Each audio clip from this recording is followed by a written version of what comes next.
গত 50 বছর যাবৎ কোরবানি দিতে পারে নাই। আমি বলতেছি চাঁদাবাজিতে আটককৃত সমন্বয়ক রিয়াদের কথা, যে গুলশান 2-এ আমাদের পূর্বের এমপি শাম্মী আক্তারের বাসায় চাঁদাবাজি করতে গিয়ে পুলিশের হাতে ধরা খায়, পুলিশ যাকে ধরে নিয়ে যায়। তো বেচারা, ওনার বাবা হচ্ছেন রিক্সা চালক, ওনার বাবার বাবা মানে দাদাও দিনমজুর ছিলেন। তো রিক্সা চালকের বাসায় হঠাৎ করে একটু কি বলে ভাগ্য পরিবর্তন যখন হওয়া ধরছিল, তখনই এর ভিতরে আইন শৃঙ্খলা বাহিনী বা যে জিনিসটাকে একটু অন্যদিকে নিয়ে গেল।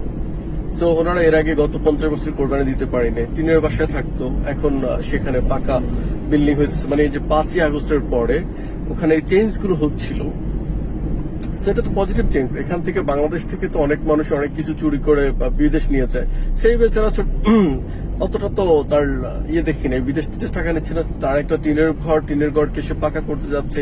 50 বছর কোরবানি দিতে পারে নাই, এইবার কোরবানি দিচ্ছে। তো আমরা তো এই ব্যাপারটাকে একটু মানবিক আচরণ তার সাথে করতেই পারতাম।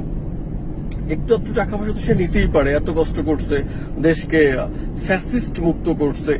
তো এখন সে একটু উপভোগ করবে, কোরবানি দিবে, টিনের বাসাকে পাকা করবে, ইটস ভেরি নর্মাল।